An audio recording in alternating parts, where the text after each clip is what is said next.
भगवान श्री कृष्ण के चरण कमल इतने पवित्र हैं कि जो कोई उनकी शरण लेता है तुरंत शुद्ध हो जाता है। इस दुनिया में तुम प्रेम सभी से करो, लेकिन पूर्ण रूप से विश्वास किसी पर मत करो। अगर तुमको भरोसा करना है तो केवल कृष्ण पर करो।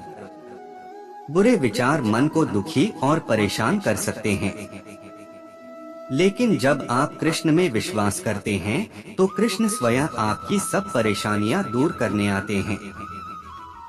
मैंने अभी तक तुम्हारे शरण में आने के प्रस्ताव को स्वीकार नहीं किया है, क्योंकि तुमने अभी तक पूर्ण रूप से समर्पण नहीं किया है। जब तुम शुरुआत करोगे तो स्वाभाविक रूप से तुमको असफलता मिल सकती है।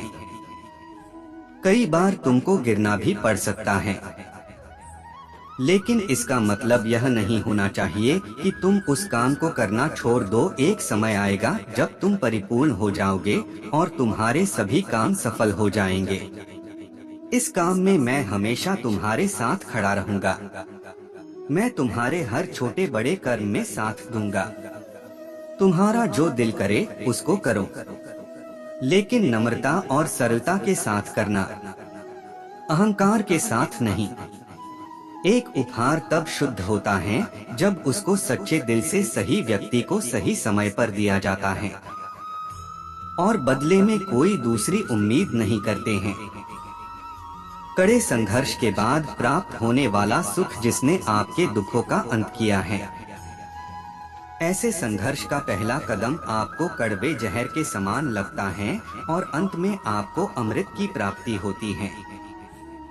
इस तरह का सुख केवल मन की शांति से प्राप्त हो सकता है। इस धरती पर आने के बाद आपका मुख्य उद्देश्य यहाँ से मुक्त होना है।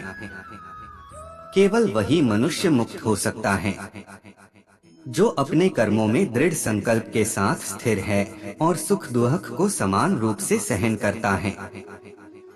जो मनुष्य अपनी आत्मा की बात सुन सकता है वह मुझसे बात कर सकता है और देख भी सकता है।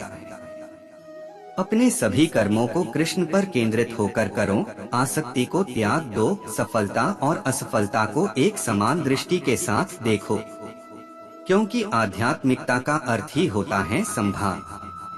वह मनुष्य जिसने घृणा को त्याग दिया, जो सभी प्राणियों के साथ समान व्यवहार करता है, जो सुख दुख और दर्द पीड़ा से अप्रभावित है, जिसके अंदर करुणा भरी हुई है और मन शांत है, उसने सही मायने में मुझे प्राप्त कर लिया है। यही वह मनुष्य है जिसको मैं सबसे अधिक पसंद करता हूँ। इस विशाल संसार में तुमको केवल कर्म करने की छूट है। इसके अतिरिक्त फल की इच्छा और स्वार्थ सब निरर्थक हैं। ये सोचकर कभी किसी काम की शुरुआत मत करो कि इसका तुमको कोई फल मिलेगा। बिना किसी लालसा के कर्म करो। जो आदमी मुझे हर चीज में देखता है और मेरे होने के एहसास को अनुभव करता है, वह मेरा सच्चा भक्त है। ऐसे भक्तों से मुझे प्रेम है। इंद्रियों का काम ही है भटकना। जब कोई मनुष्य अपना मन उनके पीछे छोड़ देता है तो समझ लीजिए कि उसने छेद वाली नाव में सवारी शुरू कर दी है, जिसका डूबना तय है। ऐसा कोई नहीं है जिसका सदियों से अस्तित्व है, और ना ही ऐसा कोई है जिसका सदियों बाद अस्तित्व रहेगा। यहाँ कुछ स्थायी नहीं है। तुम उसी को देख पाते हो जो तुम हो, और तुम वही जो तुम देखते हो वह सभी चमकदार वस्तुओं में प्रकाश के स्रोत के रूप में स्थित हैं। वह सभी प्रकार के अंधकार से परे और अव्यक्त हैं। वह ज्ञान का विषय है और वही ज्ञान का लक्ष्य है। वह सबके हृदय में विराजमान है। मैं सभी के घरों में निवास करता हूँ। मेरी ऊर्जा सभी जगह समान रूप से वितरित है। जो मुझे पहचान लेता है उसको मैं भक्ति रस प्रदान करता रहता हूँ।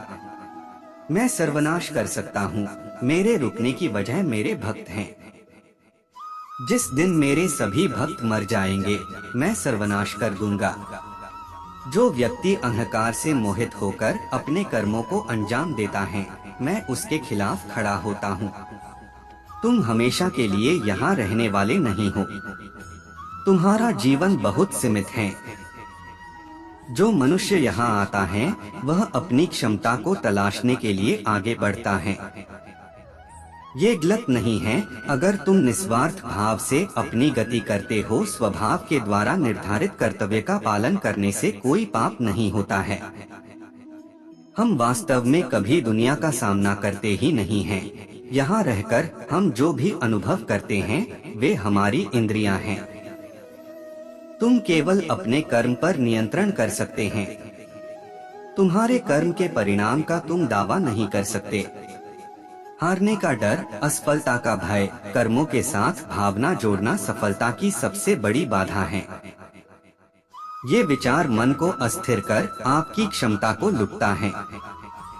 अवास्तविक चीजों को लेकर मन में कभी डर पैदा मत होने दो। वो वास्तविक नहीं है।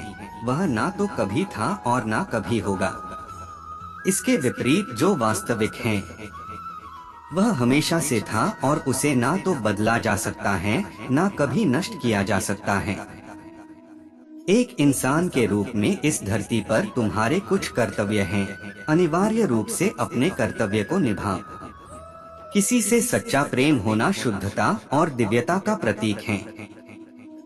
जो कुछ भी हुआ है उसमें तेरा कोई योगदान नहीं है, इसलिए तुम्हारी सारी परेशानियां व्यर्थ हैं। हर चीज की शुरुआत मुझसे होती है और खत्म भी मुझ पर आकर ही होती है। इंद्रियों से मिलने वाला सुख सच्चा नहीं होता है। इंद्रियों का सुख पहले तुमको अमृत की मिठास देगा, लेकिन बाद में तुम्हारा विनाश कर देगा। तुम अपने जीवन को सार्थक बना सकते हो, लेकिन इसके लिए तुम्हें मेरी शरण में आना पड़ेगा। अगर तुम्हें मेरी बातें अटपटी लगती हैं, तो तुम्हें अपने नजरिए को बदलने की जरूरत है। अभी तुम चीजों को उस तरह से नहीं देखते हो जिस तरह मैं देखता हूँ। अगर एक बार तुमने मुझ पर विश्वास कर लिया तो तुम्हें जीवन में कभी निराश होना नहीं पड़ेगा। एक बार जो मुझ पर विश्वास करता है उसको मैं कभी छोड़ता नहीं हूँ। जो मेरे भक्तों के साथ धोखा करता है उसके लिए मैं सबसे बड़ा शत्रु हूँ। अगर किसी ने मेरे भक्त को एक बार भी धोखा दिया तो जन्मों जन्मों तक मैं उसका उद्धार नहीं करता हूँ। इस देवत्व का सर्वोच्च मैं हूँ। सब कुछ मुझ पर निर्भर है। अगर तुमने मेरे बारे में जान लिया तो तुम्हारा कल्याण निश्चित है। मैं हर दिल को एक मंदिर की तरह देखता हूँ। जो दिल जितना सुंदर होता है वहाँ मैं उतना ही अधिक ठहरता हूँ।